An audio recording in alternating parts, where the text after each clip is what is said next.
இப்போ லெமன் சாதம் செய்கிறோம். லெமன் சாதம் செய்கிறதுக்கு வாண்டியில் எண்ணெய் ஊற்றி கடுகு போட்டு, கடுகு பொரிஞ்சதும் கடலப்பருப்பு உளுத்தம்பருப்பு போட்டுக்குங்க.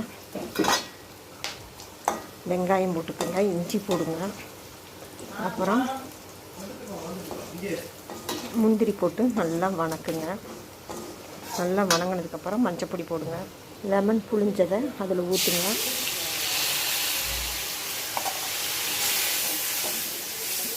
நல்லா ஆனதுக்கப்புறம் சாதம் குக்கரில் தனியாக வடிச்சுக்குங்க. எடுத்து ஆற வைங்க.